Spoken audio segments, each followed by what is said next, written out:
A very good morning to my optimistic and well-behaved students of Standard 5. Today, we will be taking up the subject General Science. The topic for today is Chapter 5, How Plants Reproduce. You will find this on page 46 in your General Science textbook. I hope the previous video, that was an introductory video, was helpful for you, as it has set the base for the chapter that we will be taking up today. Let us recall the parts of a flower: the stamen, the pistil, the pollen grain, the stigma, style, the ovary, the petal, the sepal, the anther, and the filament.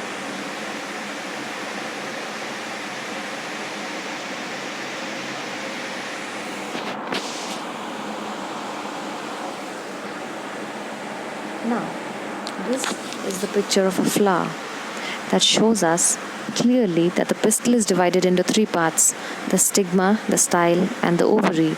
The stamen is divided into two parts: the anther and the filament. We also see the beautiful petal and the sepal that protects the flower in the form of a bud. We also studied about the process of pollination. Pollination is a process of transfer of pollen grains from an anther to the stigma of a flower. This picture shows us that the pollinator is acting as an agent in helping the transfer of pollen grains from the anther to the stigma of a flower, and this entire process is known as pollination. Thus, pollination is the transfer of pollen grains from the anther to the stigma of a flower.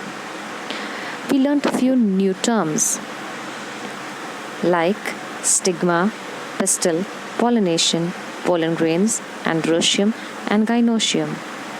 Please learn the spellings. This is the screenshot of Chapter 5, How Plants Reproduce. You'll find this on page 46 in your General Science textbook.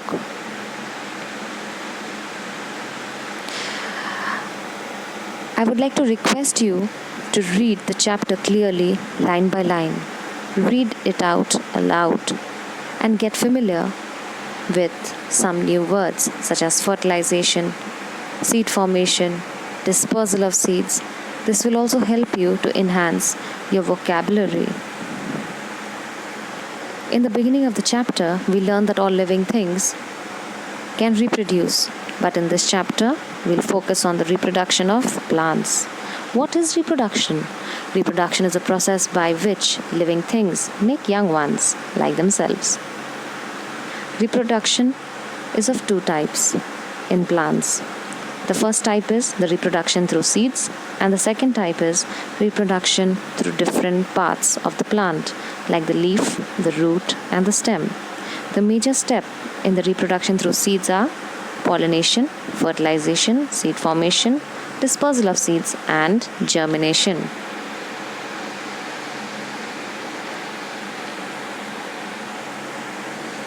The first one, pollination. As we all know, it is the transfer of pollen grains from the anther to the stigma of a flower.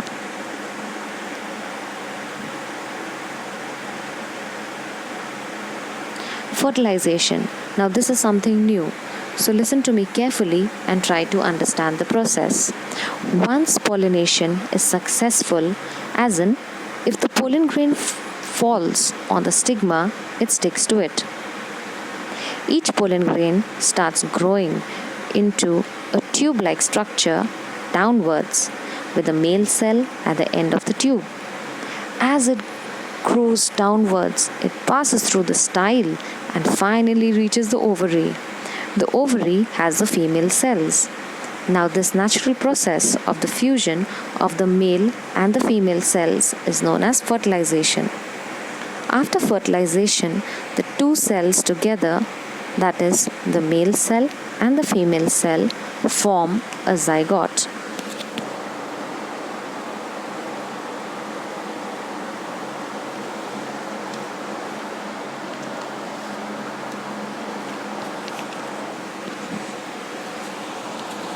This picture shows us the pollen tube. Now look at this picture carefully. I'll tell you about it. After fertilization, the flower starts withering. It might fall off a plant after the petals dry up. But even then, the zygote keeps growing in the ovary and it becomes seeds. The ovary then becomes bigger in size and turns into a fruit. The seeds remain protected in the fruit, and once the seeds mature and are ready to grow into plants, and at times the fruit also starts to dry up at that time. So the fruit might fall off the plant, or the fruit might burst open to allow the seeds to come out. The seeds get scattered all over the ground. Now the seeds that get scattered go on to grow into new plants. That's all for today in today's video. I hope this video is helpful to you.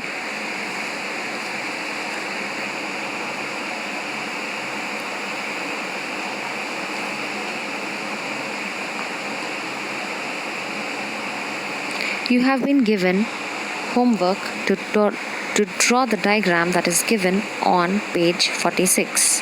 How plants reproduce. The first diagram, and you have to label the pollen grains, the stigma, the pollen tube, the style, the male nuclei, and the ovule. There's so much to learn, na children?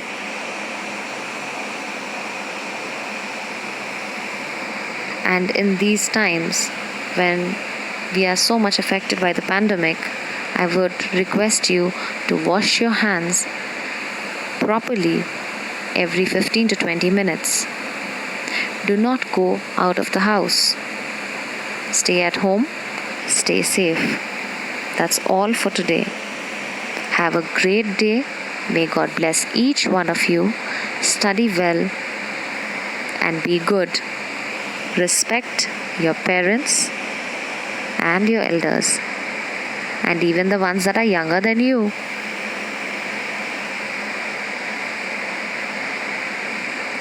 Thank you.